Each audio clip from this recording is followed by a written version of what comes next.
Bonjour à tous, bienvenue sur e-learning physique. On est dans notre troisième et dernière vidéo de cours sur les réseaux de diffraction. Donc dans cette vidéo, on va parler peut-être du point le plus important concrètement pour toi si tu passes les concours aux grandes écoles, puisqu'il s'agit de l'utilisation du réseau au minimum de déviation, qui est un TP extrêmement classique proposé au concours, mais qui fait aussi parfois l'objet d'épreuves écrites. Donc comment utiliser, pourquoi utiliser un réseau au minimum de déviation pour mesurer le pas du réseau ou une longueur d'onde inconnue qu'éventuellement on te donnerait à l'aide donc d'une plateforme qu'on appelle un goniomètre. Donc cette plateforme est constituée donc d'un collimateur. Donc un collimateur, c'est simplement une fente source au plan focal d'une lentille convergente pour fabriquer un objet à l'infini, puisqu'on est dans la diffraction de Fraunhofer, donc on veut attaquer le réseau avec des rayons parallèles. Donc ici on met la lampe source. Donc ça c'est la plateforme qui contient le réseau sous forme d'une diapo très souvent. Et puis donc on regarde aussi la diffraction à l'infini, puisque en fait ici on a une lunette réglée sur l'infini. Donc j'ai représenté la lunette ici, la lentille qu'on appelle l'objectif, qui reçoit les rayons diffractés. La lentille qu'on appelle l'oculaire, donc celle qui est près de l'œil, que chacun peut régler à sa vue, et le réticule, donc qui va nous servir à viser. Alors attention, quand tu utilises un goniomètre, fais bien attention, quand tu vises une raie, il faut bien la mettre au centre du réticule. Donc c'est voilà, tu es le sniper de la diffraction et tu vises la raie au centre du réticule. Donc ce réticule, il doit être à la fois au plan focal image de l'objectif et au plan focal objet de l'oculaire pour un œil hémétrope, c'est-à-dire normal, qui a ce qu'on appelle son punctum remotum à l'infini, c'est-à-dire qu'il voit une image nette à l'infini sans accommoder. Si ton œil n'est pas normal comme le mien, parce que j'ai des lunettes, alors soit je garde mes lunettes et je suis à peu près normal, soit j'enlève mes lunettes et je dois régler l'oculaire à ma vue. Donc voilà, chacun peut le faire sans modifier le réglage global de la lunette. Je ne redécris pas le réglage complet d'une lunette, je l'ai fait sur la vidéo qui concerne le prisme. Donc j'explique comment régler, je le fais en travaux pratiques. Tu peux te ramener à cette vidéo. Alors, on cherche une configuration dans laquelle le réseau est au minimum de déviation. Qu'est-ce que ça veut dire? Eh bien, reprenons un peu le schéma qui nous a servi à démontrer la formule fondamentale des réseaux par transmission. Deux rayons homologues, c'est-à-dire deux rayons qui vont passer par des motifs consécutifs, parallèles entre eux, un angle d'incidence I. Je fais bien attention de prendre deux angles positifs, comme je l'explique bien dans la première vidéo. Donc les angles sont orientés par rapport à la normale.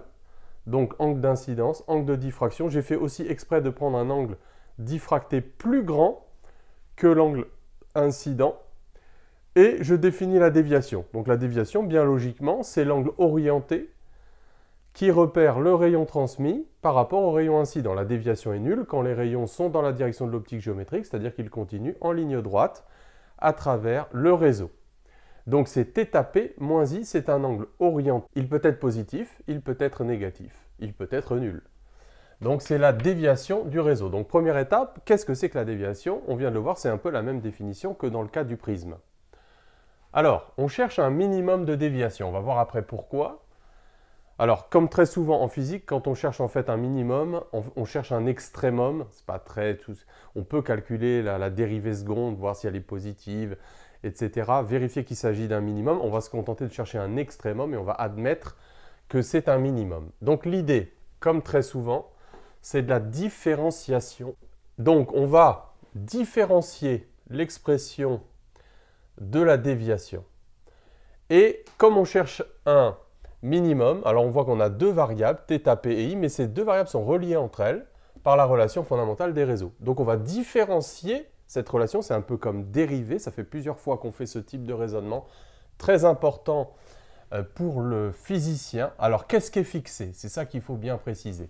L'ordre est fixé, la longueur d'onde est fixée, le pas du réseau est fixé. Et on cherche le lien qu'il y a entre les variations de θp et les variations de i. Donc on dérive ça, on différencie ça. Donc ça fait cosinus θp d de θp est égal à cosinus i di. Et on réinjecte. Alors soit on choisit comme variable i et on remplace d de θp en fonction de di, soit l'inverse. On va choisir ça. Donc d de θp c'est cosinus i sur cos θp di. Donc ça fait d de d est égal à cosinus θp moins 1 fois di. Et donc, alors on pourrait dire que c'est une dérivée partielle de d par rapport à i.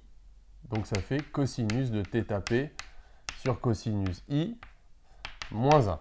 Et cette dérivée s'annule quand cosinus θp, donc on cherche une condition nécessaire d'un extrémum, cosinus θp égale cosinus i. Donc deux angles ont le même cosinus, si et seulement si soit ils sont égaux, soit ils sont opposés. Alors attention, n'oublie pas cette solution, elle est très importante. Et là, il faut raisonner physiquement.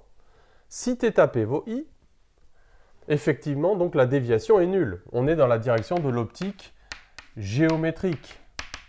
D vaut 0. Ce n'est pas ce qui nous intéresse en fait. Ici, on cherche une déviation, mais pas 0. Parce que dans l'ordre 0, le réseau n'est pas dispersif. Et donc, ça ne nous intéresse pas. Et donc, heureusement qu'on n'a pas oublié cette solution-là, parce que c'est la bonne. θp est égal à moins i. Donc là, on va reprendre un peu, c'est d'ailleurs un peu les mêmes raisonnements que le prisme au minimum de déviation. J'ai fait ça dans une autre vidéo. Donc, il ne suffit pas d'établir les conditions du minimum de déviation, il faut les prendre et les réinjecter dans la formule des réseaux. Donc, si θp est égal à moins i, ça veut dire que d, alors si je remplace i en fonction de θp ou moins i en fonction de θp, ça fait 2 θp, mais ça fait aussi moins 2i. Donc, i vaudra moins d sur 2, et c'est la déviation minimale, et θp vaudra la déviation minimale sur 2 en admettant que c'est un minimum. Et donc, je prends ça et je le réinjecte dans la formule non pas des zéros, mais des réseaux. Et donc, ça fait sinus de dm sur 2 est égal à moins, alors bien sûr, ça ne va pas s'annuler, mais ça va s'additionner, plus p lambda sur a. Et donc, j'ai 2 sinus de dm sur 2 est égal à p lambda sur a. Voilà, formule des réseaux au minimum de déviation, très souvent demandé à l'oral des concours, en TP, encore un de mes étudiants, Amine Epon, l'année dernière. Donc, 2 sinus dm sur 2 est égal à p lambda sur a. Donc ça, c'est la formule. Alors, à quoi elle sert cette formule? C'est bien beau. À quoi elle sert? Eh bien, elle sert à deux choses. Mesurer le pas du réseau. C'est souvent la première question. On te donne un réseau de pas inconnus et on te dit trouver A ou trouver le nombre de traits par unité de longueur qui est l'inverse du pas du réseau, bien entendu. Alors, petit n, donc l'inverse du pas du réseau, donc on peut écrire ça aussi Pn lambda. Alors, comment trouver petit n? Eh bien, il faut pour ça faire quelques mesures. Alors, c'est quoi ces mesures? Eh bien, il faut mesurer, pour une longueur d'onde donnée, dans un ordre donné, le minimum de déviation. Donc il faut qu'on te donne une lampe dont on te donne au moins une longueur d'onde. Tu vas travailler sur cette longueur d'onde-là. Il faut que tu sois capable de savoir dans quel ordre tu travailles quand tu as le réseau. Et il faut aussi être capable de savoir mesurer la déviation minimale pour pouvoir n'avoir qu'une seule inconnue dans cette équation, cette inconnue étant le nombre de traits par unité de longueur, petit n, ou équivalemment le pas du réseau. Alors, comment déjà, on va prendre par étapes. Donc, lambda, bon, il faut qu'on te le donne. Ça, c'est. Alors, pour comment connaître l'ordre dans lequel tu travailles? L'astuce que je te donne, c'est mets-toi d'abord dans le prolongement du collimateur, c'est-à-dire dans la direction de l'optique géométrique. Tu sais que là, tu es dans l'ordre 0. Donc, quelle que soit d'ailleurs la position du réseau, tu auras la couleur de la lampe source. Si elle contient plusieurs longueurs d'onde, tu auras toutes les longueurs d'onde qui vont converger. Comme j'ai expliqué dans la vidéo précédente, tout le monde s'était donné rendez-vous à l'ordre égal 0, puisque dans cet ordre-là, le réseau ne disperse pas la lumière. Donc tu repères l'ordre 0. À partir de l'ordre 0, tu peux t'écarter soit à droite, soit à gauche, et forcément tu vas tomber soit sur l'ordre 1, soit sur l'ordre moins 1. Après, le choix de l'ordre 1 ou moins 1 dépend aussi du choix que tu as fait du sens positif de rotation dans le plan. Donc ça, c'est un peu arbitraire. On peut changer P' en moins P. Mais bon, en tout cas, tu t'écartes de l'optique géométrique, 1, moins 1. Donc tu sais, si c'est la première fois que tu rencontres les différents traits de la source, que c'est soit l'ordre 1, soit l'ordre moins 1. Et après, si tu les rencontres une deuxième fois, c'est l'ordre 2 ou l'ordre moins 2, etc. Donc tu sais dans quel ordre tu travailles. Ça, c'est pour repérer l'ordre du réseau. Après, comment mesurer le minimum de déviation? Alors, parfois en TP, je vois des gens qui mesurent un minimum de déviation. Or, moi, je sais qu'ils n'ont aucune chance dans cette configuration-là d'être au minimum de déviation. Pourquoi? Un simple coup d'œil te permet de vérifier que tu es au voisinage du minimum de déviation, qu'au moins la mesure que tu fais a une chance d'être un minimum de déviation. Regarde un petit peu. Θ P est égal à moins I. Les angles sont orientés par rapport à la normale. Donc là, je vois que j'ai dessiné la normale au réseau. Elle est comme ça. Le réseau, il est comme ça. Donc I, par exemple, là, est positif. Et θP, attention, c'est par rapport à la normale. θP est négatif, en prenant un sens positif dans ce sens-là. Donc, I est positif, θP est négatif, et donc on voit que le plan du réseau, retient bien ça pour le minimum de déviation, est un plan bisecteur en fait de cette configuration. Donc on le voit, c'est un plan de symétrie. Alors si jamais tu as par exemple ta lunette comme ça, bah, tu vois bien qu'aucune chance d'être au minimum de déviation puisque le réseau n'est pas un plan bisecteur, donc ça c'est très facile à voir. Alors, comment mesurer un minimum de déviation? Qu'est-ce que ça veut dire mesurer concrètement un minimum de déviation? Donc la déviation, c'est l'angle entre la direction d'observation et le prolongement de l'optique géométrique. Donc en fait, c'est cet angle-là, entre la lunette et le prolongement de l'optique géométrique, c'est-à-dire l'ordre 0. Alors, tu repères une raie avec la lunette, tu fais tourner le réseau et tu vas voir que cette raie, en fait, elle va faire un aller-retour. C'est-à-dire que toujours en tournant le réseau dans le même sens, au bout d'un moment, elle revient sur ses pas, elle revient en arrière. C'est là que l'angle est minimal. Et donc, tu prends le réticule et tu vises bien avec le réticule cette raie et tu mesures à la minute d'arc près la position de la lunette. Alors, on pourrait, pour mesurer la déviation, regarder la direction incidente, mais en fait, pour être plus précis, ce qu'on fait, c'est qu'on mesure 2 fois la déviation en mettant le réseau dans une position symétrique et cette fois-ci, donc, avec une lunette qui est dans cette direction-là, ici. Donc ça, c'est ce qu'il faut faire, c'est mesurer 2 fois la déviation parce qu'à ce moment-là, l'incertitude est divisée par 2.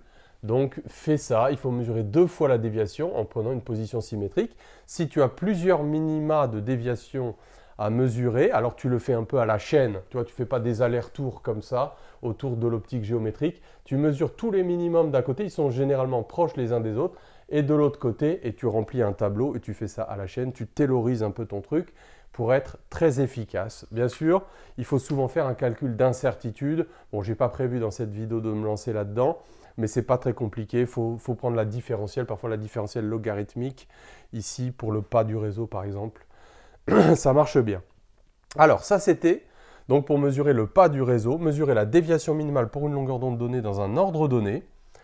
Et puis, alors deuxième utilisation de cette formule, c'est la mesure d'une longueur d'onde inconnue. Donc pour mesurer une longueur d'onde inconnue, toujours le même principe, en fait, il faut n'avoir qu'une seule inconnue dans la formule.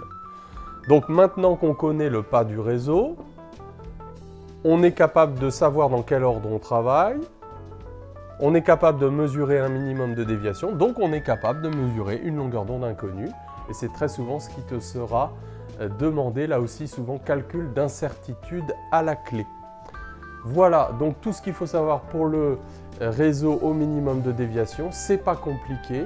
Retiens bien le point de départ, définir la déviation, différencier la relation fondamentale des réseaux, sache ce qui est fixé dans ta différenciation pour établir cette formule-là. Et surtout, n'oublie pas que quand deux angles ont le même cosinus, ils peuvent être opposés parce que c'est effectivement la bonne solution. Et n'oublie pas non plus l'histoire du fait que le réseau est un plan de symétrie entre le collimateur et la lunette de visée. Et tout se passera bien et tu auras une très bonne note. Voilà, à bientôt.